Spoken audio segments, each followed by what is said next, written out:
세상에서 폭력과 폭언이 제일 난무하는 곳이 어딜까요?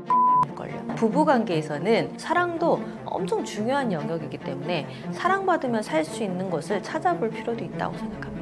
결혼 생활에서 제일 위험한 말은요, 그게 뭐가 슬퍼? 넌 별것도 아닌데 예민해. 존재 자체를 부정하는 말이 아닐까 합니다.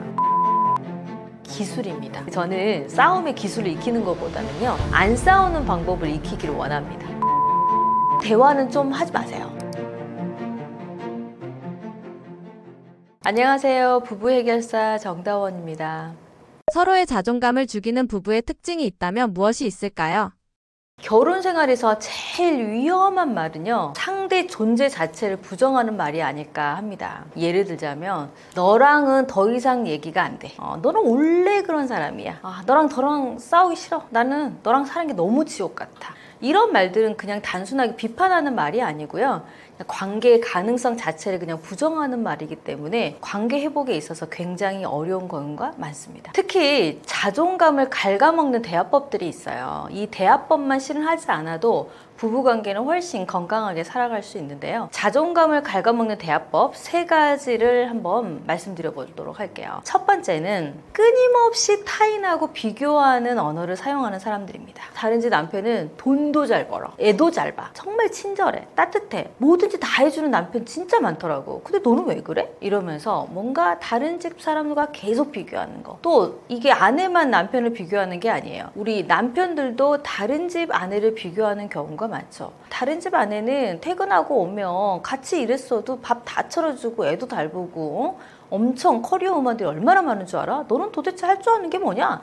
이러면서 타인과 끊임없이 비교하는 언어를 듣게 되면 당연히 자존감은 낮아질 수밖에 없죠. 두 번째는요, 비난하는 언어를 사용하면서 상하 관계적인 언어가 굉장히 문제가 될 수 있습니다. 제가 최근에 부부관계가 저한테 수업받고 너무 좋아졌다고 오마카세 집에 초대를 받은 적이 있어요. 저 처음 가봤거든요. 그 앞에 셰프님께서 좀 연세가 드셨는데, 연세 드신 셰프님께서 이제 음식을 직접 이렇게 해주시더라고요. 그래서 이거 되게 고급스럽다 이러면서, 아무래도 제가 부부 상담 일을 한다고 하니까 자꾸 이런저런 이야기를 오고 가면서 이야기를 하시는데, 그분이 연세가 좀 많으신데 자기 아내분께서는 5살 정도 차이가 나는 아내와 살고 있다고 하더라고요. 그러던 어느 날 이렇게 싸우셨대요. 너는 왜 이렇게 오빠 말을 안 들어? 이렇게 본인이 얘기를 하셨다는 거예요. 그랬더니 그 아내분이 그랬다는 거예요. 뭐가 오빠야. 말 같지도 않은 소리 하지 마. 당신과 나는 한날 한시에 어른이 된 거야. 그런데 누가 오빠고 누가 동생이야? 말도 안 돼. 이렇게 얘기를 하셨다는 거예요.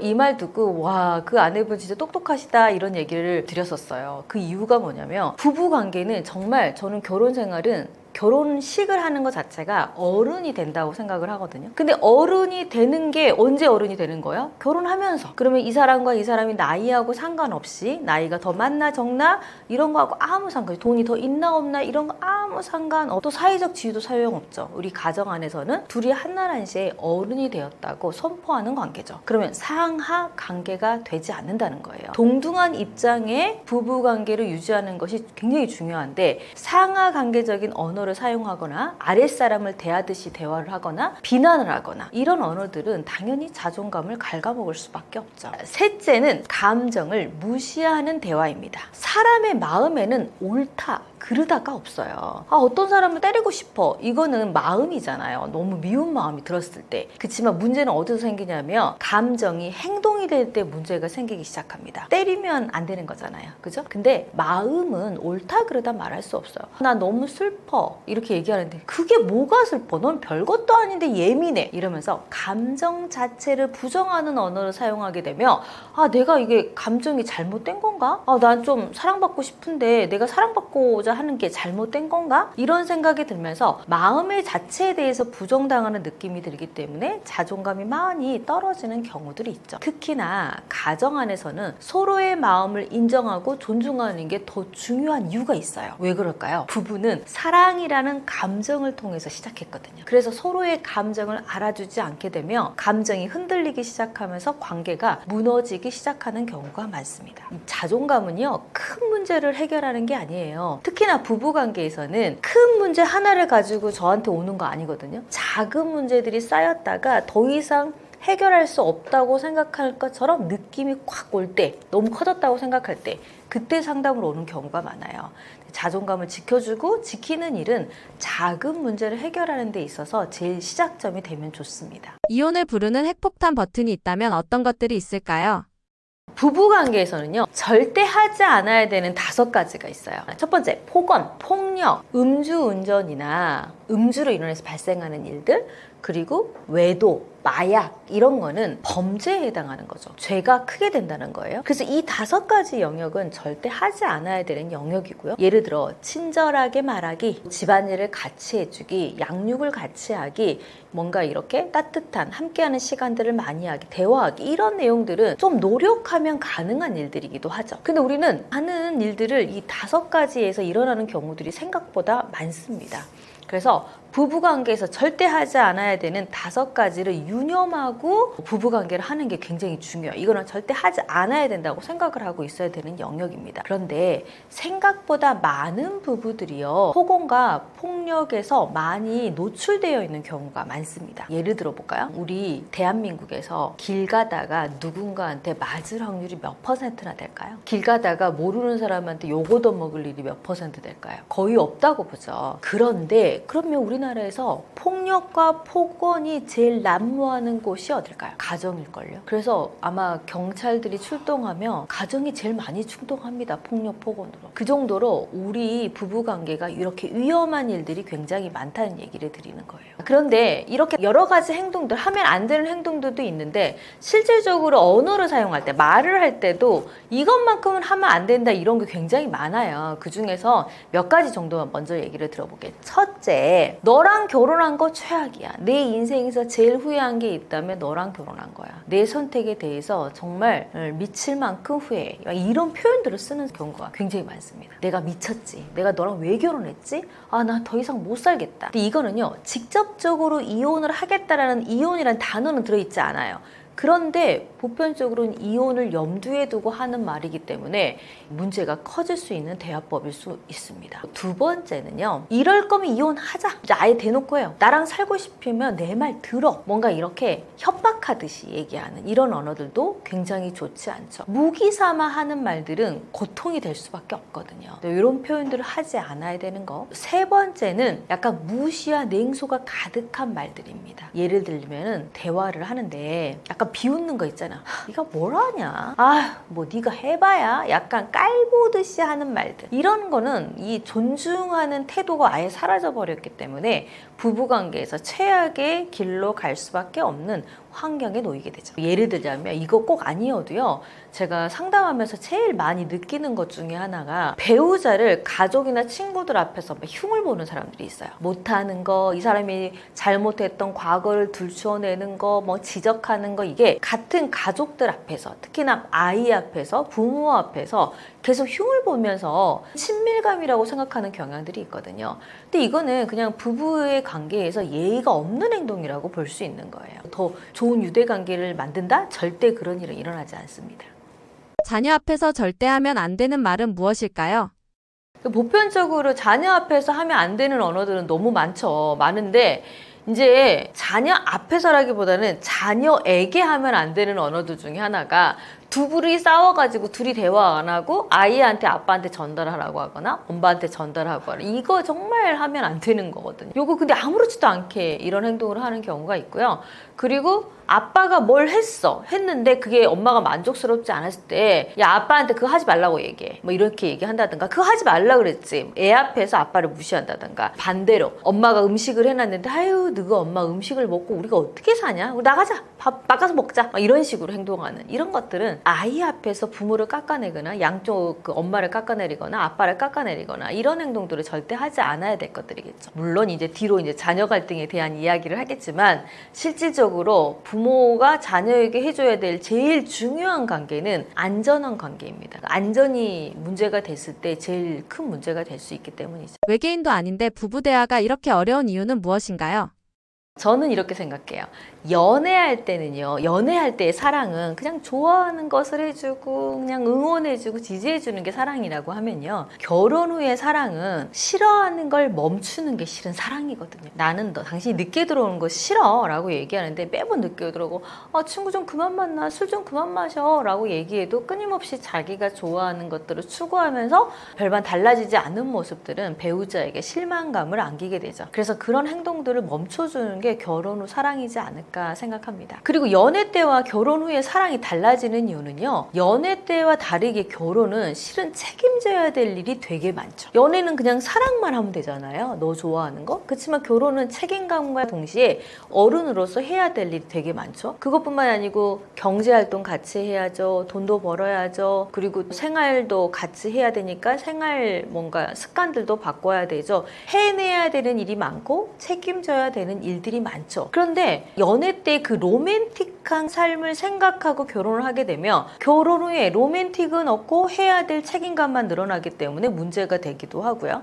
그리고 또 한 사람은 이 문제를 계속 생활 청소를 한다든가 이런 걸 잘 하려고 하는데 한 사람은 절대 하지 않아. 이래도 문제가 되는 경우가 있어요. 실제 사례를 하나 얘기를 해드리고 싶은데요. 아내는 결혼하기 전에 나이가 좀 제법 먹어서 결혼했어요. 결혼을 했는데 결혼하기 전에 공부만 했어. 공부만 하다가 외동딸이었고, 그랬더니 엄마 아빠가 지극정성 외동딸을 키웠고 열심히 공부를 가르쳤죠. 막상 회사를 들어갔는데 회사 생활이 자기랑 별로 안 맞는 거예요. 그러니까 또 회사를 그만뒀어. 그리고 있는데 엄마 아빠가 또 경제적 여유가 있으니까 계속 이렇게 지원을 해준 거죠. 명품도 좋아하고 친구들하고 놀고 즐겁고 행복하게 살다가 괜찮은 사람을 만나서 결혼을 하게 된 거죠. 결혼을 했는데 남편은 이런 상황인지 알았어요. 일을 하지 않는 것도 알고 있었고, 그리고 이제 그렇게 일을 막 경험이 많지 않다는 것도 알고 있었지만, 이 아내는 결혼하면 나는 그래도 결혼하면은 일도 다니고 할 거야, 이제 이렇게 얘기를 한 거죠. 근데 결혼 전에 솔로였을 때 일 안 다니던 사람이 갑자기 일을 하기가 쉽지는 않죠. 근데 결혼을 해서 보니까 이 아내는 다시 일을 하지 않고 있는 상황이 됐고, 그리고 경제적인 것도 부모님이 다 지원을 해줘갖고 결혼 생활을 하기 시작한 거예요. 근데 남편은 보니까 아내가 그렇다고 집안일을 해봤냐? 그것도 아닌 거예요. 음식을 만들어봤냐? 그것도 안 해본 거예요. 청소를 하느냐? 그것도 안 하는 거예요. 그럼 이 아내는 뭘 하느냐? 결혼을 하고 나서도 남편이 벌어다 준 돈으로 친구들을 만나서 즐겁고 행복하게 살고, 또 그렇다고 살림을 하냐? 그것도 안 하고, 이러다 보니까 남편 입장에서는 이 아내와 살아가야 될 이유를 못 느끼는 상황이 된 거죠. 남편은 딱 이렇게 얘기를 하더라고요, 저한테. 아내가 달라진 거 딱 하나는 자신의 부모님의 카드를 쓰다가 이제 제 카드를 쓰는 거 말고는 달라진 게 없습니다. 이렇게 결혼에 대한 이해가 전혀 되어 있지 않으면 둘이 살아가는 게 감정만으로 살아갈 수는 없거든요. 이게 비단 이런 아내만 있다는 건 아니에요. 남편들도 마찬가지예요. 돈을 벌고 안 벌고의 문제가 아니고, 결혼하기 전에 친구들과 일주일이면 거의 5일을 날마다 술을 마시던 사람이에요. 근데 결혼하고 나면 어떻게 해야 돼요? 당연히 술을 먹지 않고 아내와 함께하는 시간들은 늘려가야 되겠죠? 근데 이 남편이 나는 원래 이런 사람이야. 나 원래 이런 거 좋아하는 거 몰랐어? 내가 너랑 결혼했다고 이런 것까지 멈춰야 돼? 약간 이런 태도를 보인다면 같이 살아가는 게 되게 막막하게 느껴질 수밖에 없어요. 근데 이런 사례가 정말 많아요. 부부관계에서 결혼에 대한 이해가 안 돼 있고 어른이 된다는 것에 대해 전혀 이해가 안 돼 있는 사람들이 오는 문제라고 봅니다. 님이 남이 되지 않는 부부싸움의 기술이 있다면 어떤 것들이 있을까요? 부부싸움도 기술입니다. 저희 부부 학교를 운영하고 있는데요. 저희 부부 학교의 이름이 뭐냐면 부부관계 기술 학교예요. 그러니까 잘 살아가는 방법도 기술이 필요하지만 잘 싸우는 방법도 기술이 필요한 건 맞죠. 저는 싸움의 기술을 익히는 것보다는요, 안 싸우는 방법을 익히기를 원합니다. 많은 부부들이 어떤 생각을 하냐면 안 싸우고 어떻게 살아요? 잘 싸우는 거지, 이렇게 얘기를 하는데 이건 굉장히 함정에 빠질 수 있어요. 우리가 싸움에 대해서 당연시 여기게 되면 별거 아니게 생각하거든요. 근데 앞서 제가 말씀드렸잖아요. 작은 문제가 쌓이는 거라고. 싸우면 어떤 이유로라도 스크래치, 감정, 상하게 되는 일들이 반복되죠. 그러면 작은 싸움들이 자꾸 커지다 보면 그게 피로도가 높아지고 나중에는 감정적이게 되기 때문에 문제가 생기는 경우가 굉장히 많습니다. 그래서 잘 싸우는 기술을 연습하려고 하기보다는 안 싸우려고 노력하는 것이 훨씬 중요하다고 봐요. 하지만 그래도 어쩔 수 없이 우리가 갈등을 갈등을 하고 있는 상황이라면 어떻게 하면 좀 덜 갈등할 수 있을지, 말을 어떻게 하면 좋을지, 어떻게 싸우면 좋을지에 대해서 알아보는 것도 중요하겠죠. 첫 번째, 공격적으로 말하지 말고요. 불편함을 느끼는 행동만 얘기해야 돼요. 이게 예를 들자면 공격적으로 얘기한다는 게 너는 나를 배려하지 않아. 이렇게 얘기하면 어떻게 돼요? 이 사람이 잘못했다라는 식의 먼저 스타트가 되기 시작하잖아요. 그거보다는 어제 당신이 너무 늦게 와가지고 나 혼자 이거 하느라고 좀 힘들었어. 어떤 행동에 대한 이야기만 하면 감정이 좀 덜 공격적이게 될 수 있거든요. 그래서 원하는 것을 구체적으로 설명하고 말하는 것이 매우 중요하다. 두 번째는요. 상대에게 문제가 있다는 얘기보다는 내 감정만 얘기하는 것이 중요합니다. 넌 약속을 안 지켜. 넌 정말 그게 문제야. 라고 말하는 것보다는요. 당신이 오겠다는 시간에 안 오면 내가 좀 불안한 마음이 드는 것 같아. 이렇게 얘기해 주는 게 더 중요하죠. 마음을 얘기하면 미안한 마음이 드는데 이게 공격을 하게 되면 상대도 방어하기 때문에 싸움으로 커질 확률이 매우 높아집니다. 세 번째는요. 끝장 보려는 대화는 좀 하지 마세요. 진짜 이건 정말 안 해야 되는 것 같아요. 이게 무슨 얘기냐면 어떤 문제가 생기잖아요. 그럼 이 대화를 해내기 위해서 나를 세워서 대화를 하는 부부들이 있습니다. 오늘 이거 끝내지 않으면 잠 못 자. 이러면서 나를 밤을 세워가지고 대화를 하려고 하는 경향이 있거든요. 끝장나는 대화는 절대 되지 않습니다. 어차피 소통이 안 돼서 문제가 생기는 건데 그 밤을 세운다고 한들 문제가 해결되지 않죠. 그럼 이런 일들은 어떤 문제로 가는 줄 아세요? 잠을 자지 않고 대화를 하잖아요. 그러면 감정이 격해지다 보고 또 잠을 못 자니까 사람이 예민해지기 때문에 더 날카로워지게 되죠. 그러면 공격적이지 않은 사람도 공격적이게 돼버립니다. 이때 뭐가 잘 울리냐면 사이렌이 잘 울려요. 경찰분들이 굉장히 바쁘시죠. 남의 가정에 해결하러 가시느라고. 근데 실제 경찰 2번, 3번 와가지고 상담센터 오시는 분들 진짜 많거든요. 이혼 위기 막는 부부 대화법이 있다면 어떤 것들이 있을까요?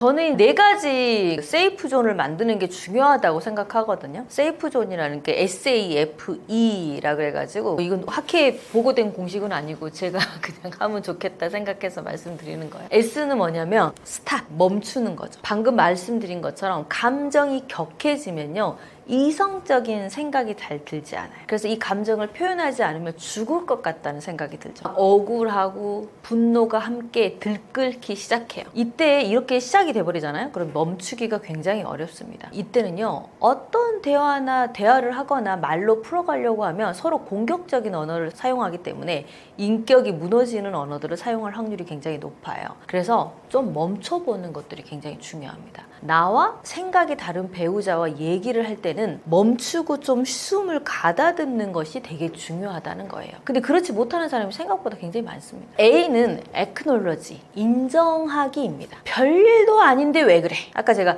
감정에는 옳다 그러다가 없다 그랬잖아요. 그런데 이 마음 하나 알아달라고 얘기하는데 그 마음에 대한 계속 비난을 받는 거예요. 그럼 어떻게 돼요? 내 마음이 좀 잘못된 건가? 이런 말과 태도, 너 마음이 잘못됐다고 얘기하는 태도는 관계를 악화시키죠. 그래서 슬프다, 나 지금 화가 났어 라고 얘기하면 그게 왜 화날 일이야? 이렇게 하는 게 아니고 그 감정을 먼저 인정해 주는 걸 먼저 하시면 좋습니다. 그래서 많이 서운했구나, 많이 화가 났구나, 속상했겠네 등의 말을 통해서 그 사람의 현재의 감정을 좀 인정을 받아야 사람들은 존중받고 있다고 느끼게 됩니다. F, 포커스. 집중하기입니다. 지금 일어난 일에만 문제에 좀 집중을 해야 되거든요. 근데 많은 부부들이 갈등을 하게 되면 오늘 일어난 문제로 싸우지 않아요. 오늘 일어난 문제는 시초가 되어서 과거에도 옛날에도 넌 그랬어. 옛날에도 저번에 그 왜 그런 거야? 시작해서 옛날 문제를 계속 끄집어 와가지고 현재의 얘기를 하게 되고요. 그리고 여기서 끝내지 않아요. 오늘의 문제를 가지고 너는 미래에도 그렇게 살 거라는 약간 비난을 계속하게 됩니다. 이렇게 되면 어떻게 되냐면 희망이 좀 없는 부부 같은 느낌이 들 수밖에 없어요. 그래서 약간 오늘의 이 현재의 문제만 좀 집중하는 그렇게 대화를 하는 것이 굉장히 중요하다. 오늘 대화를 벗어나 버리잖아요. 그러면은 본질적인 문제가 사라져요. 그래서 감정만 남게 돼서 아무 문제도 해결되지 않고 멈춰버리게 되거든요. 그래서 이 익스프레스, 표현을 좀 하는 게 중요합니다. 서로 원하는 것을 구체적으로 좀 얘기할 수 있어야 되거든요. 하지만 정확하게 원하는 것을 얘기하지 않고 막연하게 마음만 알아주기를 바라게 되면은 상대 상대는 무엇을 해야 되는지 잘 모를 확률이 굉장히 높습니다. 넌 날 이해해주지 않아. 굉장히 모호한 말이죠. 뭐 어떤 걸 해야 되는지 정확하게 알려주는 게 중요하거든. 난 당신이 몇 시에 들어오는지 알려주고 그 약속을 꼭 지켜줬으면 좋겠어. 이렇게 얘기하면 좋겠는데 너는 왜 이렇게 날 배려하지 않아? 왜 날 이해해주지 않아? 이렇게 얘기하면 뭘 원하는지 정확하게 모를 수 있다는 거예요. 그래서 정확하게 내가 원하는 것을 얘기하고 표현하는 것이 매우 중요하다. 그래서 좀 정리를 해보자면 부부의 안전한 세이프 존이 좀 필요하죠. 그래서 멈추고 인정해주고 현재의 문제에 집중하고 정확하게 표현하는 것을 습관화시킬 필요가 있습니다. 우리 이런 대화를 잘 안 해보잖아요. 그냥 뭐 내가 막 느끼는 대로 말하고 표현한 대로 표현을 하게 되는데 그렇게 하지 마시고 내 배우자와 나의 관계에서 멈춰보고 어떻게 말하면 더 좋겠지? 내가 이런 감정이었구나. 오늘 이런 문제가 힘들었구나. 그럼 이렇게 얘기하는 게 좋겠네. 그래서 현재의 문제에서 현재 이야기만 할 수 있는 대화를 자꾸 하셔야지 안전한 부부관계가 될 수 있습니다. 대표님께서는 수많은 부부와 가족의 회복을 돕는 해결 상담을 진행해 오셨습니다. 이와는 반대로 이혼을 권유하신 사례가 있으신가요?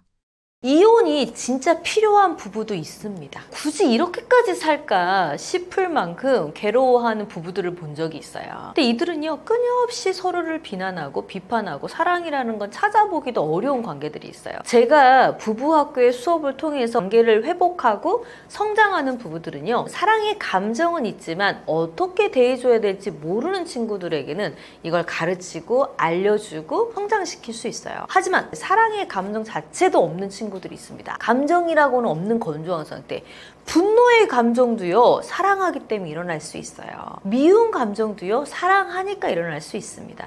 하지만 너무 감정이 없는 상태, 무미건조한 상태는 조금 고민을 해볼 필요가 있어요. 뭘 해도 상관없어요. 이렇게 사는 거는 만약에 그 집에 아이가 있다면 정말 신중하게 생각해 보라고 합니다. 많은 부부들이 저한테 와갖고 어떤 걸 얘기를 하시냐면 저는 이제 아무래도 그 상담만 하고 있는 건 아니고 부부 학교를 통해서 관계를 성장시키는 일을 하고 있기 때문에 저에게 판단으로 시키시는 분들이 많아요. 저희가 살아야 될까요? 살지 말아야 될까요? 근데 저는 판사는 아니거든요. 그리고 그걸 판결해 줄 수도 없는 일이고요. 근데 관계를 회복할 수 있는 마음이 조금이라도 있다면 그 조금의 불씨를 살려서 서로 좀 더 사랑할 수 있는 관계, 또 사랑하면서 살아갈 수 있는 것들을 조금 늘려가게 되고 살아야 될 이유, 근데 살아야 될 이유를 찾았다면 거기에다가 어떻게 하면 이 사람과 더 대화를 나눌 수 있고 원하는 것들을 획득할 수 있는지 또 원하는 것을 줄 수 있는지를 연습하면 충분히 가정이 건강해지는 경우들이 있습니다. 하지만 먼저 말씀드린 것처럼 이혼이 꼭 필요하다라고 생각하는 관계의 예시 하나를 들어드리면 이런 것도 있어요. 아내는 부부관계, 섹스를 원하는 아내가 있는데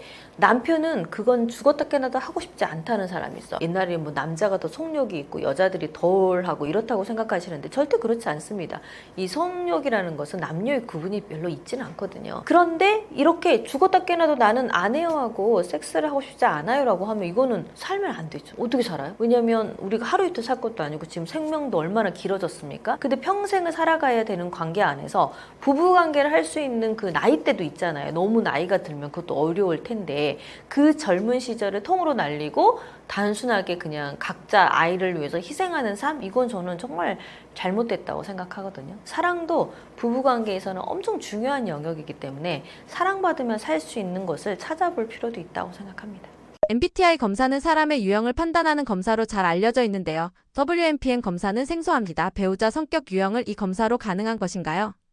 제가 MBTI 전문가는 아니기 때문에 간단하게 그냥 얘기를 한다면 MBTI는 성격 유형 검사로 사람을 16가지 유형으로 구분합니다. 나는 어떤 성격인가를 자기 이해 차원에서 알려주는 경향이 있고요. 사고, 행동 패턴을 파악하는 데 도움이 줍니다. WMP의 성향은 장형, 마음형, 머리형, 인간의 심리적 에너지 흐름과 관계 방식을 설명합니다. 나는 어떤 생각과 마음으로 행동이 습관이 되어 있는지, 그것이 다른 사람들과의 관계는 어떤 영향을 미치는지에 초점을 두고 있어요. 자신도 알지 못했던 내면 세계를 좀 점검할 수 있다고 보죠. 특히 부부나 가족 관계와 같이 좀 가까운 관계의 사람들과 소통하는 데 유용하다고 볼 수 있어요. MBTI와 WMPM의 차이점은 무엇인가요?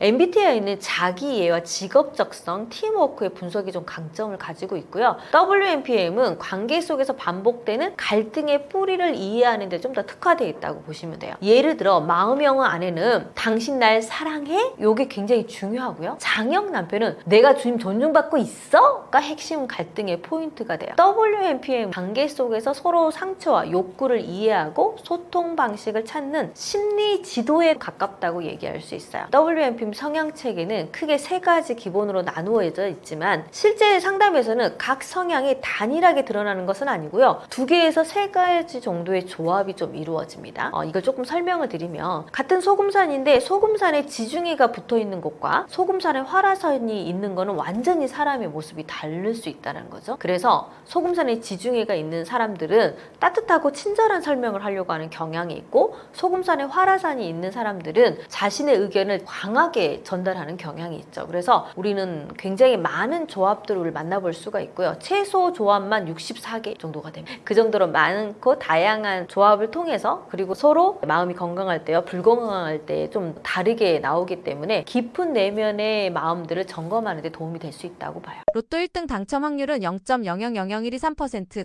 부부 성향이 맞을 확률은 1%입니다. 다행히 로또 당첨 확률보다는 높은데요. 이렇게 낮은 확률로 이루어지는 이유는 무엇인지, 그럼 1% 안에 속해서 부부 성향 로또를 맞았다면 싸우지 않는 건가요? 요즘 우리 부부는 로또야 이런 말 굉장히 많이 하시더라고요. 안 맞아 막 이렇게 얘기하면서 로또다 이런 얘기를 하시는데 많은 분들이 성향이 잘 맞는 사람과 싸우면 안 싸우지 않나요? 라고 묻기는 합니다. 그런데 실제 상담 현장에서 보면 성향이 맞든 안 맞든 부부 갈등은 피할 수 없다는 게 현실이기는 해요. 근데 그 이유를 좀 알려드리면 사람의 성향은요 굉장히 다양하고 복합적입니다. WMP만 해도 8가지 세부사항이 다양한 조합을 이루기 때문에 60개 이상의 조합이 나오잖아요.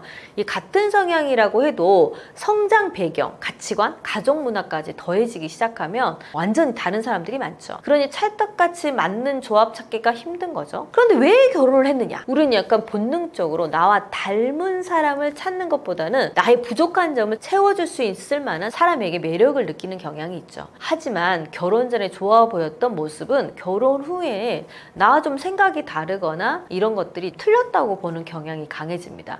채워주는 게 아니고 오히려 내가 가지고 있는 것을 갖고 있지 않는 배우자에게 화가 나는 감정이 많죠. 예를 들어 보면 사람을 너무 잘 챙겨주고 나도 너무 따뜻하게 챙겨줘가지고 결혼을 했더니 결혼 후에 만인의 연인이에요. 그래서 많은 사람들 다 챙겨주고 있어. 나도 챙겨주긴 해. 근데 이게 과연 아내 입장에서는 장점, 좋은 점으로 보일까요? 굉장히 어렵다고 보죠. 그럼 1% 안에 들면 싸우지 않나, 그럴 수 있다고 생각해요. 그렇지만 그만큼 어렵습니다. 왜냐, 한 가지 유형이 아니고 여러 가지 유형이 혼합되어 있으니 결국 로또 1등처럼 약간 희박하다고 볼 수 있죠. 성향이 잘 맞으면 안 싸우고 사는 부부도 있기는 해요. 최근에 제가 만난 2분의 코치님이 계시는데 각각 결혼한 지 8년, 10년 됐는데 싸워본 적이 없다고 해요. 잘 맞는 커플도 있습니다. 근데 제가 보니까 이분들은요, 성향이 잘 맞는 게 아니고 서로 대화하는 소통 방식이 잘 되어 있다는 게 키포인트인 것 같아요. 이들이 안 싸우는 이유는요, 물론 성향이 좀 잘 맞는 것도 있지만 근본적으로 소통하는 방식이 잘 되어 있다라고 보는 거거든요. 소통은 그 밑에 있으니까. 성향 체계가 실제 부부간 소통이나 갈등에서 어떻게 작용하나요?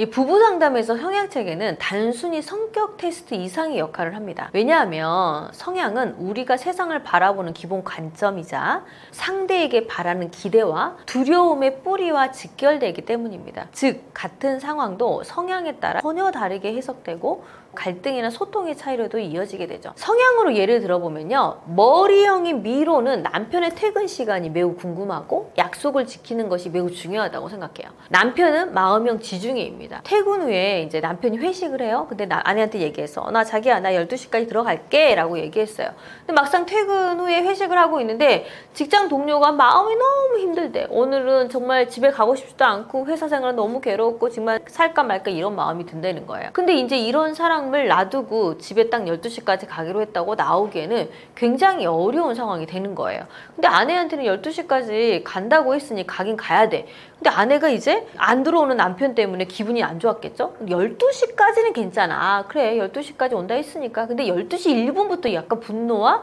화가 나기 시작하는 감정이 생기기 시작하죠. 아내는 이제 남편한테 막 전화를 해요. 어떻게 안 들어오냐고 전화를 하려고 하는데 남편은 어차피 받아봐야 욕만 얻어먹으니까 전화를 안 받아버려요. 그럼 이제 아내는 불안감이 높아지기 시작하죠.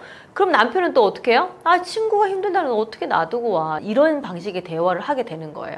그래서 한 1시에 집에 들어왔어. 집에 들어왔더니 당신은 어떻게 나하고 약속을 안 지킬 수가 있어? 이렇게 내가 얼마나 걱정했는 줄 알아? 어떻게 내 전화를 안 받을 수가 있어? 이렇게 얘기하고 남편은 회식 가다 보면 좀 늦을 수 있지. 이게 건장한 체격이 밖에서 무슨 일이 있을 거라고 생각하고 자꾸 불안하다고 그러는 거야. 이런 식의 대화를 자꾸 하게 되는 거예요. 그러다 보니까 갈등을 하게 되는 경우가 많죠. 이런 부부의 문제를 해결하기 위해서는 이 미로 성향을 가지고 있는 아내에 대한 좀 이해가 필요하고요. 지중해 성향을 가지고 있는 남편의 이해도 좀 필요하죠. 미로는 걱정이 많구나. 나 남자야. 네가 걱정할 필요 없다고. 이렇게 얘기한다고 해서 걱정이 사라지진 않거든요. 이렇게만 말하지 말고 미리 상황을 얘기하는 것을 습관화시킬 필요가 있어요. 아내도 남편에 대한 이해가 좀 필요하죠. 지중해구나. 마음이 중요했구나. 내 마음도 중요하지만 동료의 마음을 배려하는 마음이 있었구나. 그럼 이 마음을 비난하거나 비판하기보다는 좋은 사람의 인정이 먼저 필요하거든요. 그리고 나도 당신이 필요하다고 말할 때 집에 빨리 들어올 확률이 높아요. 근데 어떻게 나를 놔두고 다른 사람만 배려해? 이거는 나의 마음을 알아달라고 하는 건데 막상 듣는 사람의 입장에서 자신을 비판한다고 생각하니까 너는 어차피 내가 있어도 안 중요하잖아 나를. 이렇게 생각해서 집에 들어오는 것들이 더 늦어지는 경우들이 있죠. 이렇게 희박한 1%의 확률이 결국에는 100%에 가깝게 하는 방법으로 상대를 이해하는 것이 핵심이라고 말씀하셨는데요. 상대를 이해하고 배려해야 하는 것이 먼저다라고 이해하면 될까요? 맞죠. 성향이 1%만 맞아도요 관계를 좀 잘 유지할 수가 있거든요. 부부 성향이 찰떡궁합처럼 맞는 경우는 거의 드물죠. 그런데 신기하게 성향을 알고 이해하려는 노력을 하면요 그 확률이 점점 높아지게 됩니다. 처음부터 맞는 부부는 거의 없고요. 부부 관계는 맞춰가게 되면 건강한 관계를 유지할 수가 있고, 부부 관계에서 존중과 배려하면 되지 않나 하는데 이해가 없는데 배려하는 것이 오래가기 굉장히 어렵고요. 이해가 되지 않는데 존중은 당연히 어렵죠. 자, 예를 들어 마음형 호수 아내가 나를 왜 이렇게 사랑해주지 않는 거야 하는데 장형 남편이 영혼 없이 사랑해 이렇게 하면 일시적으로는 사랑한다는 말을 들었으니까 괜찮겠지만 장기적으로는 아내는 계속 남편이 날 사랑하지 않는 것 같고 남편은 아내가 사랑 타령만 한다고 생각해서 한심하게 느껴지죠. 순서는 이해가 먼저입니다. 이해되면 배려받을 수도 있고요 배려를 할 수도 있어요. 그런 관계는 자연스러워집니다. 이 상대를 이해한다는 것의 의미는요 나와 다르다는 것을 인정하는 것입니다. 왜 저래? 이렇게 아니고요. 저 사람은 저 성향이구나. 그래서 그랬구나. 로 바꿔보면 갈등이 좀 줄고 친밀감을 쌓는 핵심 열쇠가 됩니다. 부부는요. 이해가 바탕이 되어야 진짜 배려가 되고요. 그때 비로소 관계가 희박한 1%의 확률이 100% 가까운 확신으로 바뀌게 되죠. 그러면 가정은 안전해집니다. 믿음과 신뢰가 생기는 순간 100% 확신으로 바뀌게 될 수 있다는 거예요. 곧 추석입니다. 부부싸움이 가장 많이 일어나는 시기가 명절이라고 합니다. 시월드, 처월드 투어에 꼭 챙겨가야 할 멘탈 세팅이 있다면 어떤 것들이 있을까요? 명절에 싸우지 않으려면요 근본적인 시월드 문화에 대한 이해가 좀 필요하다고 생각해요. 왜 우리나라는 유독 시월드 문제가 클까? 또 이 내용을 얘기하려면 날을 셀 수가 있어요. 먼저는 추석으로 부부싸움을 하지 않기 위해서는 어떤 멘탈을 가져야 되는지 얘기를 해드리고 싶은데요. 이 내용은 며느리 입장, 또 남편 입장, 시어머니 입장에 대해서 좀 얘기를 해봤어요. 서로 입장이 다르잖아요. 가족관계가 왜 어려운 줄 아세요? 가족관계는요 가해자, 피해자 이렇게 나눠주면 좋잖아요. 며느리가 피해자고 어머니가 가해자 이렇게 되면 되게 좋은데 그러면 답이 나와 있잖아요. 근데 가족관계가 어려운 이유는요 가해자, 피해자가 불명확합니다. 그러니까 다 상처받은 피해자만 있지 절대 가해자가 존재하지 않는 것이 가족 문제거든요. 그래서 어려운 거예요. 먼저 며느리 입장을 좀 얘기를 해드리고 싶은데요. 시댁이 힘든 이유는요 기대감이 높기 때문이에요. 기대감이 약간 실망으로 바뀌는 순간 감정이 상하게 상하게 되죠. 내가 와준 것만으로도 우리 어머니가 고마워하시겠지 생각했는데 막상 시댁에 발을 딛는 순간 나한테는 완전 관심도 없고 오로지 아들 시부모만 보는 부모에게 정말 실망하게 되는 경우가 많아요. 약간 어색하고 불편하잖아요. 남의 집 가는 거. 근데 이렇게 놓여있는 며느리에 대해서 아예 배려는 하나도 없고 일꾼 불러나온 것처럼 막 이것저것 시키게 되면 기분이 나빠지죠. 그 순간 아내들이 이런 생각이 들어. 여긴 어디? 나는 누구? 막 이런 생각이 막 들기 시작하게. 기대를 하지 않으면 실망이 좀 덜하게 되고요. 상처받는 일도 좀 더 적어지게 됩니다. 그래서 기대하지 않는 마음이 필요하고요. 배우자가 내 편이 아니라는 생각에 기분이 나빠지기도 하죠. 명절 때 가장 많이 싸우는 이유 중에 하나는 내 편이야? 엄마 편이야? 이걸로 진짜 많이 싸우거든요. 남편은 부모님과 아내의 눈치를 살피느라 어느 편에도 서지 못하고 어쩔 줄 몰라 합니다. 평소에 내 편에 설 수 있게 해주고 이때는 눈치 보지 않고 편안하게 쉴 수 있도록 해주는 게 되게 중요해요. 그렇게 마음 먹는 것이 내 마음이 편안합니다. 남편은 또 이런 마음이 필요해요. 아내가 부당한 요구를 받고 있다고 생각하면 바로 대응하는 것이 좋아요. 아, 나중에 얘기하려고 했어. 이런 것은 맞지 않는 방식이에요. 근데 생각보다 많은 남편들이 만약에 엄마가 좀 부당하다고 본인도 느껴도 그 현장에서 대처하지 않아요. 크게 싸움이 일어날 거라고 생각하기 때문에 나중에 내가 엄마한테 얘기하려고 했고 나중에 항상 내가 얘기해 이렇게 얘기를 하는데 그렇게 하면 절대 문제가 해결되지 않습니다. 그리고 또 뭐가 문제가 되냐면 부당함에 대한 이해가 되지 않을 때가 많습니다. 그래서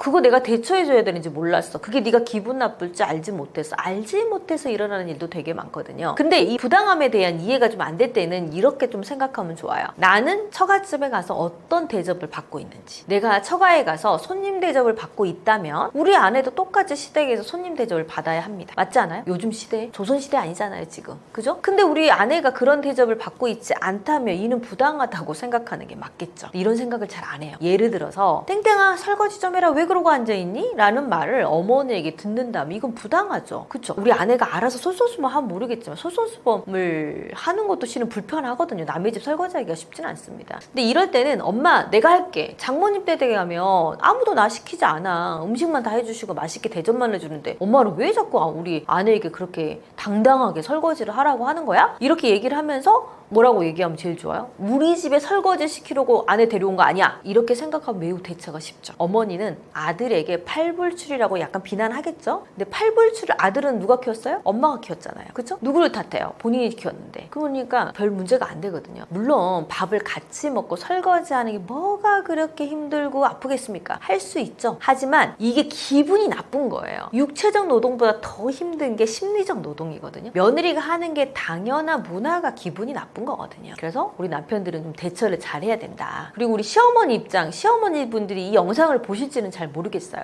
잘 안 보시더라고요. 정말 봐야 되는 시어머니와 남편은 거의 안 보고 이건 겪고 있는 우리 며느리들만 본다는 게 함정이 있긴 하죠. 근데 요즘 젊은 시어머니가 많습니다. 문제는 젊은 시어머니가 마인드도 같이 젊으면 좋은데 그렇지 않다는 게 문제죠. 시대가 이렇게 변화 있는데도 불구하고 살림은 여자가 하는 거야 라는 마인드, 며느리는 도리를 해야 한다는 마인드, 이런 생각이 불화와 분쟁을 만들어가고 있는 중이거든요. 당신의 아들과 결혼한 이유는 둘이 부부로 살기 위함이지 며느리 노릇하려고 결혼한 것이 아니거든요. 요즘 시대에는 내 아들과 결혼해줘서 고맙다는 그 마음만 가지고 있다면 그걸로 감사한 마음만 있으면 되지 않을까요? 그리고 고마워해주잖아요? 그러면 뭘 하라고 하지 않아도 다 알아서 합니다. 근데 이런 마음들을 가지고 있지 않는 문제, 가끔은 시어머니들을 상담할 때가 있어요. 자기는 며느리를 예뻐해주려고 했다. 며느리에게 더 잘해주려고 하는 거다. 근데 그래도 설거지 정도는 할 수 있지 않냐. 이런 얘기들을 하시는 경우들이 있어요. 근데 며느리도 아들도 다 곱디곱게 요즘 외동딸로 그냥 귀하디 귀하게 자라서 남의 집 가서 설거지 해본 경험이 있나요? 그런 거 없거든요. 근데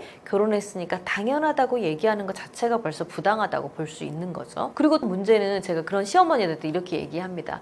어머니의 말씀이 맞다면 그거는 어차피 보면 우리나라 조선시대 마인드이지 않냐. 그럼 어머니는 지금 세탁기 쓰지 않고 우물가에 가서 빨래를 하셔야죠. 왜 세탁기는 쓰십니까? 이렇게 물어봅니다. 그럼 어머니들도 아니 세탁기 이렇게 편리하잖아요. 편리한 이런 문화들은 빨리 수용하고 받아들인 거에 비해서 내 마음, 요즘 시대의 며느리를 어떻게 대해줘야 되는지에 대해서는 전혀 알지 못하는 경우들이 있죠. 그래서 문제가 생기는 경우가 많습니다. 대화를 하니까 대화가 어렵다고 보는 마음이 있거든요. 근데 이거는 어떻게 하시는 게 제일 좋냐면 그냥 본인이 나서서 그냥 설거지 하면 되거든요. 오늘 안에 여기까지 온 게 어딘데 내가 할게 해서 내가 하면 돼. 근데 엄마는 등짝을 때리겠죠. 뭐 하는 짓이냐? 그는 어머니 아버님 다 똑같아요. 같은 여자인데 나도 나도 시집살이 당했으니까 너도 시집살이 당해야 돼. 이건 아니거든요. 나 시집살이 겪었지만 난 너는 시집살이 겪지 않게 하겠어. 이렇게 생각은 하시지만 강도가 우리 젊은 세대가 느끼는 거하고 부모님이 제공하는 거하고 엄청 차이가 있는 거예요. 그래서 문제가 생기는데 이거는 용기를 낼 필요가 있죠. 근데 용기를 못 내는 이유 중에 하나는 어떤 느낌이냐면 평화가 깨지는 게 싫어요. 그때 내가 엄마한테 분쟁을 이렇게 무슨 할 말을 했을 때 엄마하고 나하고의 관계가 약간 흐트러지기 시작하고 분위기 쎄해지는 그 느낌이 굉장히 싫기 때문에 용기가 생기지 않는 거고, 두 번째 문제는 그게 불효라고 생각하는 거거든요. 우리는 그래도 어른이고 우리는 자식이기 때문에 부모가 맞는 말을 하든 틀린 말을 하든 우리는 들어야 된다는 세대를 갖고 살아가고 있는 세대죠. 그렇기 때문에 이런 마음을 갖고 있는 사람들의 입장에서는 부모한테 토를 다는 것 자체가 벌써 불효라고 생각하는 마인드가 있죠. 근데 진짜 불효는 뭔지 아세요? 부부관계가 갈등이 커져서 우리 감정적인 문제가 생긴다면 그게 더 큰 불효라고 저는 생각하거든요. 그래서 시대가 달라졌으니 그 시대에 승운하는 게 필요하다고 생각해요. 그러니까 어머니 세대에는 저는 비난하고 싶지 않거든요. 왜냐면 어머니 세대는 그 세대에 맞는 삶을 살아오신 거예요. 그걸 우리가 어떤 이유로라도 왜 그렇게 사셨어요 할 필요도 없는 거고, 왜 그런 마인드로 우리를 접근하세요 라고 할 필요는 없어요. 저는 부모님들을 비난하고 싶은 마음이 전혀 없어요. 다만 이 문제가 어려운 이유 중에 하나는 같은 세대를 살고 있는 내 남편과 내 생각이 일치하지 않기 때문이에요. 아내가 부당한 요구를 받았다고 느꼈을 때 남편도 넌 네가 부당하다고 생각해. 우리 엄마 왜 그러는지 모르겠다 이거 하고, 남의 집 며느리도 다 그 정도는 해. 네가 한 게 뭐 있다고 그러냐? 라고 얘기하는 거하고는 접근이 완전히 다를 수밖에 없죠. 생각보다 후자가 많습니다. 그래서 문제가 생기는 경우들이 많죠. 그래서 용기가 없는 이유 중에 하나는 그 두 가지 이유가 있을 거라고 생각을 하거든요. 근데 이거는 한 번이 어려워요. 한 번만 딱 넘잖아요. 근데 그거는 쉬울 수 있어요. 근데 그걸 언제 하셔야 되냐면, 예를 들자면 아내와 어머니가 같이 있는 이 상황에서 하려고 하니까 어려우신 거예요. 그래서 이때 하는 게 아니고요. 한 번 정도 나를 잡아가지고 어머니 아버님을 모시고 맛있는 식사를 하세요. 그래서 어머니가 나 키워주신 거 감사하고, 그리고 나도 이렇게 잘 커서 가정을 이루고 있어 매우 감사한 마음이 든다. 하지만 나는 장인 장모집 가면 이렇게 대접을 받는데 우리 아내가 이럴 때는 이런 환경이 있을 때는 조금 내가 마음이 걸리더라. 그러니 다음에는 내가 더 적극적으로 할 거니 그리 아셔라. 이렇게 약간 얘기하는 게 중요하거든요. 가까이 하기엔 너무 먼 시월드입니다. 동맹이 될 순 없을까요? 방법이 있다면 무엇이 있을까요? 저는 시월드는 호저의 딜레마라고 생각하거든요. 이 호저라는 동물이 고슴도치과에 가시가 많아요. 추운 곳에 살고 있는데 밤이 되면 너무 추워요. 그렇기 때문에 서로의 체온을 느끼면서 있어야 되거든요. 이 체온을 느끼기에 너무 가까이 가면은 서로를 찌를 수 있잖아요. 근데 너무 멀리 있으면 얼어 죽을 수 있거든요. 그래서 약간 적당한 거리를 유지하고 살아가는 것이 호저인데, 이 시월드는 호저의 딜레마라고 생각해요. 너무 가까이가 있으면 좀 서로를 찌르는 경향이 가 있고요. 또 너무 멀리 있으면은 비판받는 경우들이 많죠. 그래서 적당한 거리를 유지하는 능력들을 갖고 있는 것이 매우 중요하다고 생각합니다. 처음부터요, 너무 친밀한 관계를 가지려고 노력해서는 안 되고요. 너무 가깝게 지내다 보면요, 실망감이 좀 커지기 시작하죠. 편안하지만 편안하지 않는 선을 지키는 게 저는 중요하다고 생각해요. 딸 같은 며느리도 없고 엄마 같은 시어머니 절대 없습니다. 그 선을 넘으면 관계가 흔들리기 시작해요. 시월드는 감정적으로 잘해드리려고 했어요 하는 마음은 좋지 않습니다. 시월드 관계는요, 예의를 잘 지키는 선이 필요한 것이지 마음을 다하는 선이 필요한 게 아니거든요. 좋아서 하려고 하지 말고 최소한 예의로 하는 것이 제일 중요하다고 생각해요. 그래야 마음이 좀 편해집니다. 좋아하려고 하니까 날 좋아하지 않는 듯 하니까 상처받게 되잖아요. 그렇죠? 그래서 좋아하는 것이 아니고 예의를 잘 지킨다, 이렇게 생각하면 제일 좋을 것 같습니다. 어머니 전 굴러들어온 돌이 아니에요. 시어머니의 질투에는 어떤 심리가 반영되어 있나요? 이런 말을 들으면 우리 시어머니들이 참 기분이 나쁘죠. 내가 질투라니 이런 생각을 할 것 같은데, 실질적으로 시어머니들이 질투하는 경향이 굉장히 강한 경우들이 많이 있긴 합니다. 시어머니가 질투를 하는 이유는요, 자기 자리에 대한 위협으로 느끼게 됩니다. 시어머니에게 아들은요, 단순히 자녀가 아니라 약간 삶의 성취 그리고 정체성의 일부로 보는 경향이 있어요. 근데 며느리가 나타나면 아들의 1순위 자리가 바뀌게 되죠. 이때의 감정은 약간 빼앗김? 자리 위협? 이렇게 느껴져서 질투를 하게 되죠. 그리고 시집살이가 없으면 몰라도 있는 경우에는 실제 시어머니의 부부 사이가 편안하지 않는 경우가 굉장히 많아요. 그랬을 때 남편과의 관계가 안 좋은 시어머니가 아들에게 의지하면서 살아온 경우들이 굉장히 많죠. 두 번째는 존재감을 확인하는 욕구가 있어요. 이 나이가 들어가시면서 사회적 관계가 되게 줄어들죠.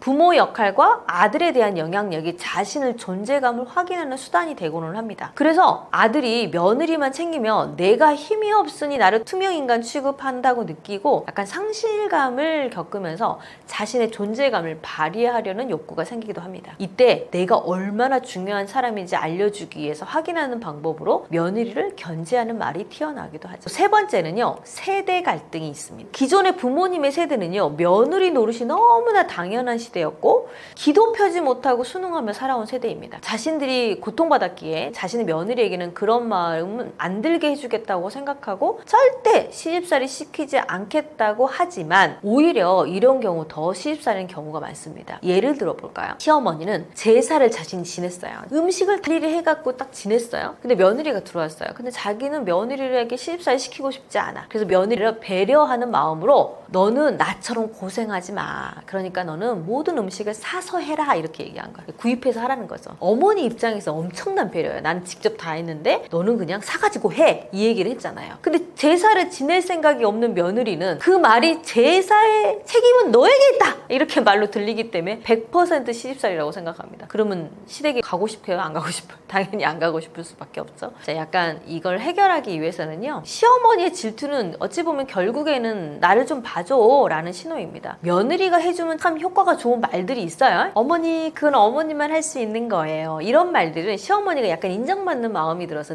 이 느낌이 드니까 마음이 좀 안정시켜주죠. 경쟁이 아니라 도움을 요청하는 게 되게 중요해요. 어머니께서 아들을 잘 키웠고 저도 어머니의 아들과 잘 살아가고 싶은데 제가 어떤 거라면 더 행복한 가정을 만들까요? 어머니와 아버님은 30년 동안 가정을 잘 지키신 비법이 있나요? 이런 질문들은 시어머니의 존재감을 높여주고 또 삶을 인정해주는 말이 되기 때문에 건강한 관계를 만들 수 있습니다. 근데 이 얘기를 딱 듣는 순간 우리 며느리들은 기분이 나쁠 확률이 굉장히 높겠죠. 아니 이런 말까지 하면서 내가 시어머니하고 관계를 잘해야 된다고요? 너무 불쾌하고 불편하게 느껴지는 마음이 있죠. 저는 하기 싫은 건 안 하는 게 좋다고 생각합니다. 조금 미움 좀 받으면 어떻습니까? 세상이 무너지는 것은 아닙니다. 혹여 미움을 받고 있다면 내가 좀 잘났구나 이렇게 생각을 하세요. 질투받고 있는 거니까요. 질투는 아무나 받는 것이 아니니까요. 여기서 중요한 건 실은 시어머니가 중요한 게 아니고 이 문제에 대해서 내가 하기 싫은 걸 하지 않을 수 있도록 해주는 남편의 태도가 제일 중요하겠죠. 왜 시어머니는 며느리에게 기대가 클까요?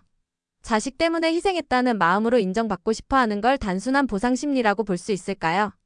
자, 시어머니 세대는요, 가족을 위해서 내 인생을 좀 희생했다는 자부심이 있는 세대입니다. 그 희생이 헛되지 않았음을 확인하고 싶어 하는 마음이 있죠. 아들은 자신이 키우고 당연했으니까 인정하는 말을 듣지도 받지도 못했어요, 아들한테는. 그래서 그 인정을 내가 키워서 너 줬으니까 며느리에게 받으려고 하죠. 잘 키워서 며느리 줬다고 생각하는 거 맞습니다. 며느리가 어머니 덕분에 남편이 잘 자란 것 같아요 라고 말해줄 때 희생의 의미를 얻게 되죠. 그런데 우리 아내들 입장에서는 남편하고 살아보니까 어머니가 그렇게 잘 키운 느낌이 없거든요. 그래서 그 말을 해주기가 굉장히 어렵죠. 며느리는요, 자식의 배우자가 아니라 시어머니 입장에서는 또 다른 여성이죠. 그래서 며느리에게 공감과 동맹을 기대하면서도 동시에 경쟁심도 생깁니다. 이 복잡한 감정 때문에 기대치가 높아지게 됩니다. 예를 들어 이런 경우들이 있어요. 시어머니 시대에는 남편이 돈을 벌어다 준 돈으로 집안 살림만 하던 시어머니가 있어요. 근데 요즘 며느리들은 놀랍게도 직장을 다니면서 음식도 잘하는 경우들이 있거든요. 왜냐하면 요즘 유튜브 보면 웬만한 음식을 잘할 수 있잖아요. 성격 좋은 며느리가 일도 굉장히 잘해서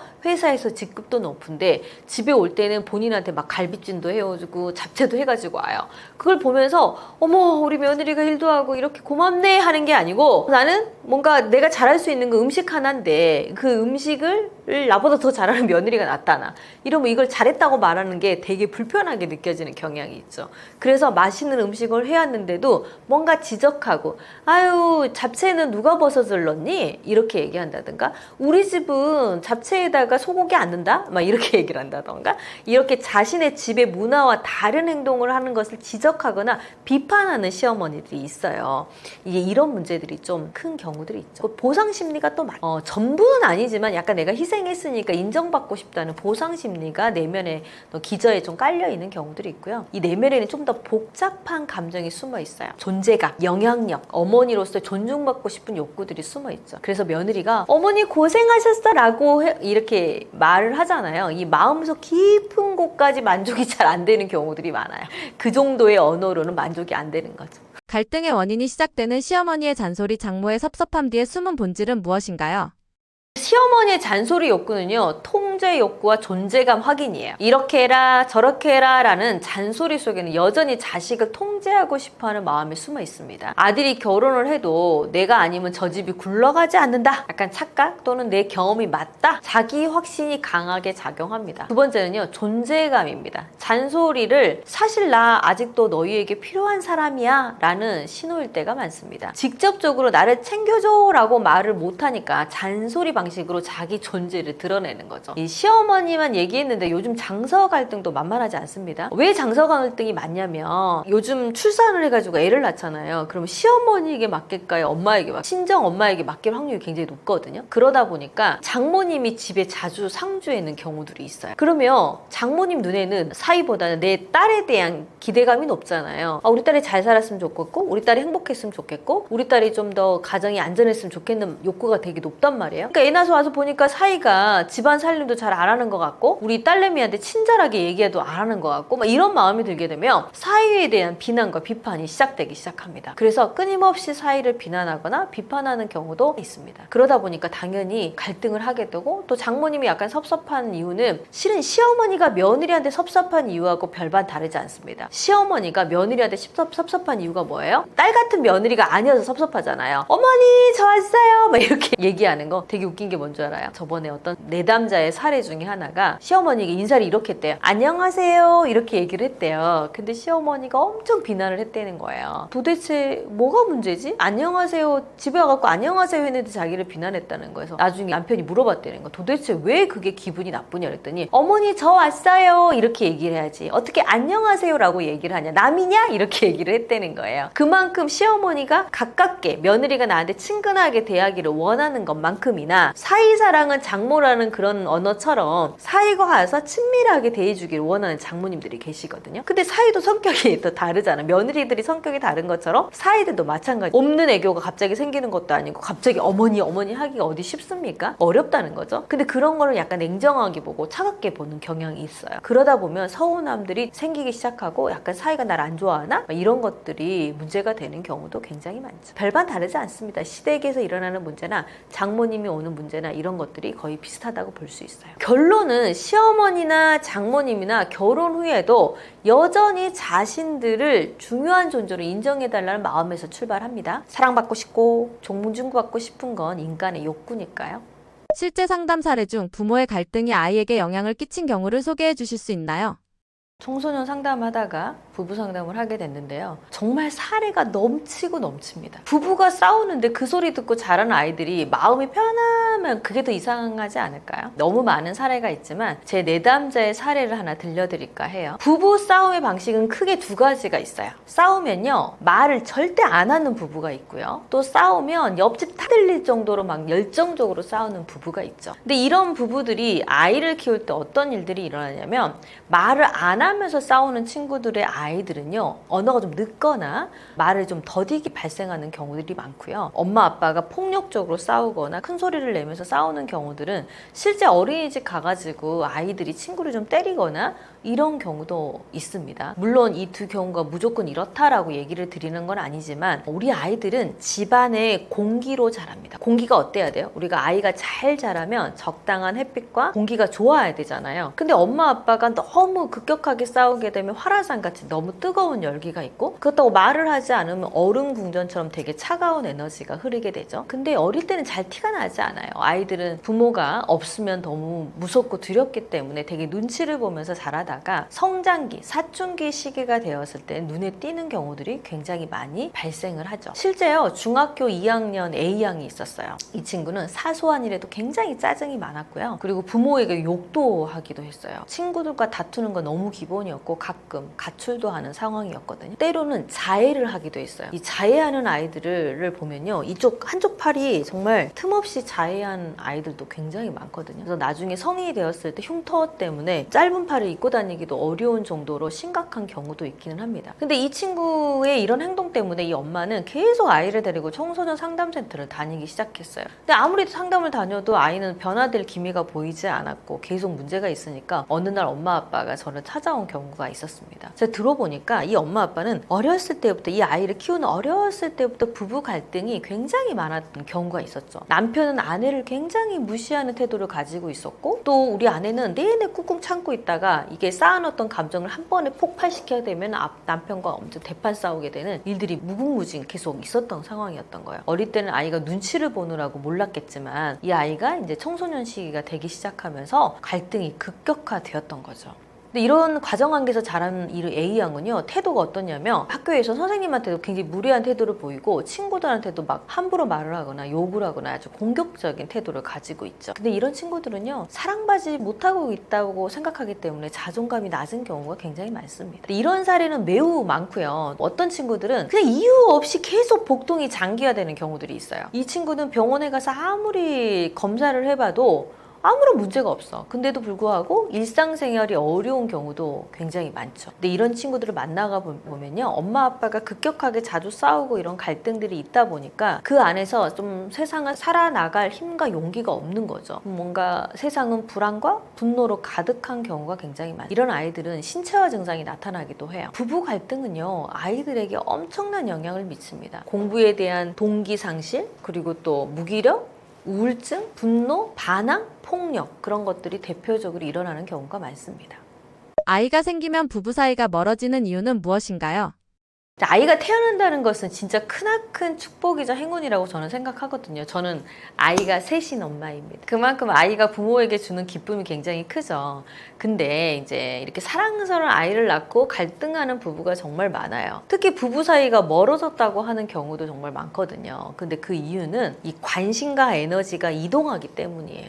아이를 돌보는 일이 삶의 중심이 되어버리죠. 서로에게 좀 주던 관심들이 자연스럽게 아이에게 향하게 됩니다. 모든 일상이 아이에게 맞춰지게 되죠. 배우자가 아무리 먹고 싶은 게 있어도 아이가 원하는 게 아니면 안 해주는 엄마가 있다던가, 어떤 선택이라든가 결정을 하는 것이 다 아이의 우선순위가 되어버린 경우들이 있어요. 이러면은 아이가 태어나는 순간 나는 좀 뒷전이다, 이런 느낌을 받기도 하죠. 그리고 또 역할 불균형이 오기도 합니다. 맞벌이를 하고 집안일을 나누어서 하던 부부가 아이를 출산하게 되면 남편이 혼자 외벌이를 한다던가, 또 아내가 집에서 아이를 돌보는 일을 한다던가, 역할 분담이 따로 이제 분리되기 시작하죠. 남편은 밖에서 돈 버는 것이 힘들었으니 집에서 와서는 쉬고 싶어 하고, 아내는 하루 종일 아이를 돌봤으니 남편이 저녁에는 돌보기를 바라고, 이렇게 약간 서로 균형이 깨지기 시작하면 불만이 생기기 시작하죠. 그러면 이제 억울한 마음이 가득 생깁니다. 내가 더 많은 일을 하는 것 같아. 내가 더 많은 활동들을 하고 있어. 서로 힘들다는 얘기를 계속하면서 서로에게 공격적인 태도를 보이는 경우도 많습니다. 당연히 대화가 되지 않겠죠. 이러다 보면 둘만의 시간이 사라지고 피로도는 없습니다. 퇴근에 이 맥주 한 잔 하면서 막 이야기를 나누던 부부가 아이가 태어나는 순간 두 사람의 시간이 함께 사라지게 돼요. 만약에 아이를 재워놓고 맥주 한 잔 하자고 남편이 요청을 하는데 아내는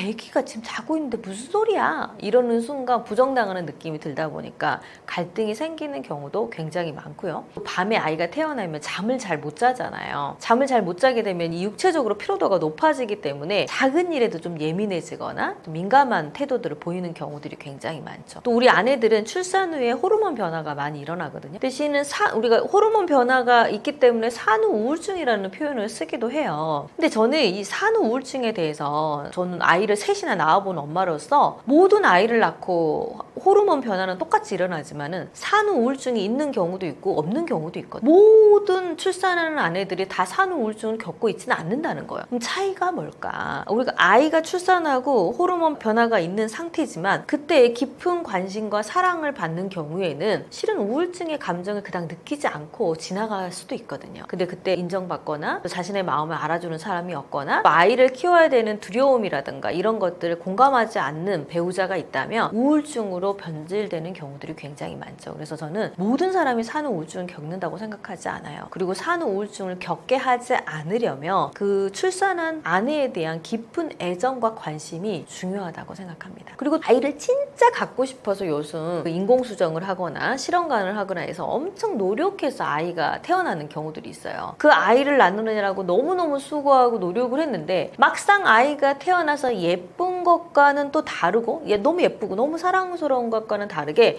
해야 될 일이 너무 많은 경우들이 있어요. 요즘 또 노산들이 많잖아요. 체력적으로 한계를 느끼다 보니까 서로 이제 좀 더 노력해주지 않는다고 생각하고 조금 더 응원해주지 않으면 불만이 자꾸 쌓이게 됩니다. 네가 낳자고 해놓고 왜 이렇게 아이를 제대로 돌보지 않아? 이렇게 비판적으로 얘기하는 경우들도 굉장히 많죠. 네가 원하지 않는다면 안 낳았을 거예요. 이렇게 얘기하시는 분들도 있더라고요. 근데 실제 제 그 수강생 사례 중에 하나는 둘째를 절대 낳지 않겠다는 남편이 있었어요. 근데 이 남편을 설득한 거예요, 아내가.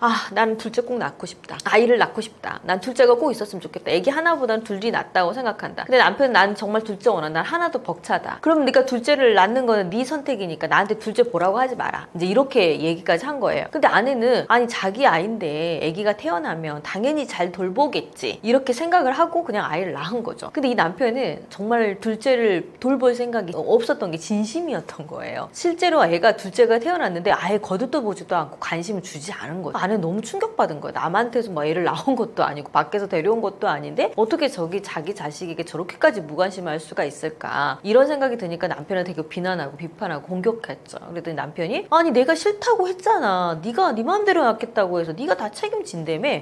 너 나한테 왜 그러는 거야? 이런 식으로 갈등을 하는 경우도 봤어요. 그 정도로 뭔가 합의되지 않은 일들, 합의가 되었다고 해도 서로 생각하는 마음이 다르다 보면 일어날 수 있는 갈등들이 굉장히 많습니다. 부부싸움이 일상이었던 집에서 자란 아이가 성장하면서 겪는 문제는 어떤 것들이 있을까요?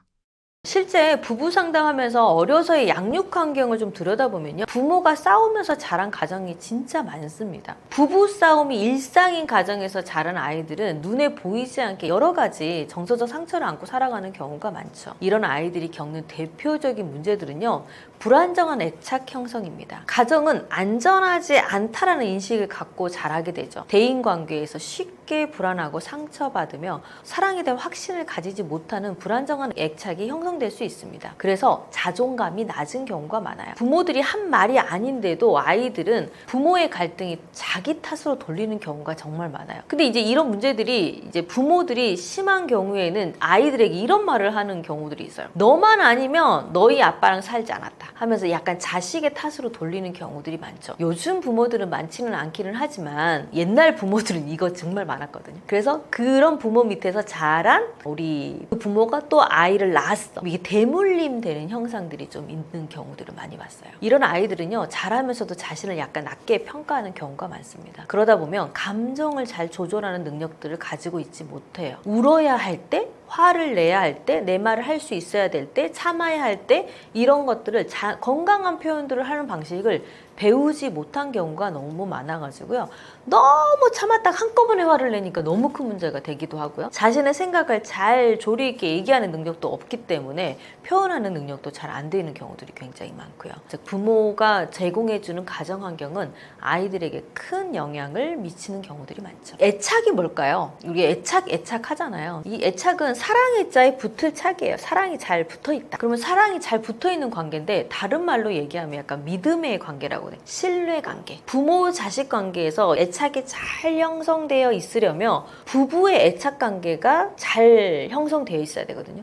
부부가 안전한 모습으로 우리 아이들에게 안전한 환경을 제공해 주어야지만이 안전한 애착 형성이 될 수 있겠죠. 예기치 않게 아이 앞에서 부부싸움을 했다면 이 상황을 아이에게 설명을 해줘야 할 텐데 아이가 굳이 알지 않아도 되는 내용들도 있어서 애매할 때가 있습니다. 어디까지 어떻게 설명해줘야 할까요?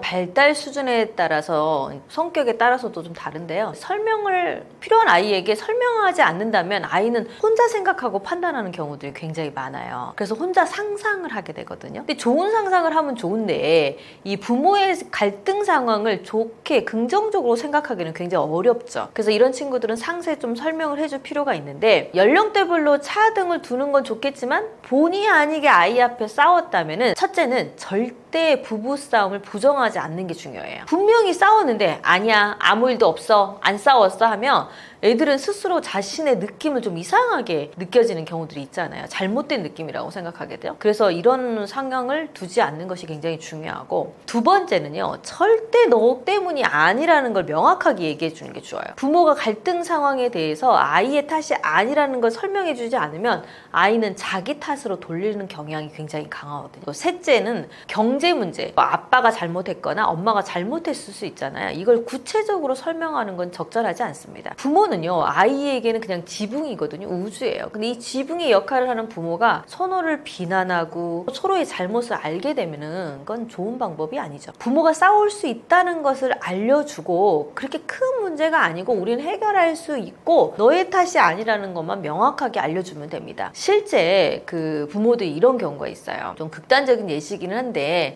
실제 아빠가 외도를 했어요. 근데 이 외도해갖고 엄마 아빠 계속 지금 싸우는 중이에요. 근데 아이가 왜 싸워 이렇게 질문을 하니까 너가 아빠 바람 피웠어? 이렇게 얘기를 해버린 거예요. 그럼 이 아이가 느끼는 그 상처는 이루 말할 수가 없거든요. 아빠를 보는 느낌도 좀 달라질 수밖에 없죠. 말 한마디가 실은 아이에게 정서에 미치는 영향은 어마어마하게 크거든요. 우리가 몰랐으면 몰랐는데 알고 난 순간부터 좀 다른 마음이 생기잖아요. 그런 것처럼 아버지가 바람을 피웠고 엄마에게 상처 주고 있고 우리 집은 계속 전쟁 상태고, 그러면 사람에 대한, 남자에 대한 믿음이 생길까요? 안 생길까요? 안 생기겠죠. 이런 문제들이 굉장히 큽니다. 부모는 그냥 화가 나서 한마디 툭 던졌지만 이 파장은 어마무시하게 클 수 있거든요. 그래서 상세 설명, 특히 서로의 뭘 잘못했다는 것은 얘기 안 하는 것이 좋습니다. 그리고 아이 앞에서 싸웠다면요, 잘 화해하는 모습을 보여주셔야 돼요. 실제 이것도 사례인데요. 엄마 아빠가 미친 듯이 싸웠어요. 근데 부모는 싸울 수도 있잖아요. 싸우다가 또 언제 그랬냐고 이게 화해하는 부부들이 있잖아요. 근데 이제 아이 입장에서 봤을 때는 어제는 엄청 싸워가지고 갈등을 했고 아침에만 해도, 학교 갈 때만 해도 냉랭한 집안 분위기를 느끼면서 간 거예요. 집에 오는 길에 아이는 되게 두려웠죠. 우리 부모 또 집안에 들어가면 엄마 아빠 또 싸우면 어떡하지? 이런 불안감을 안고 딱 집에 들어왔는데, 집에 와서 보니까 엄마 아빠가 아무 일 없다는 거, 언제 그랬냐 하면서 막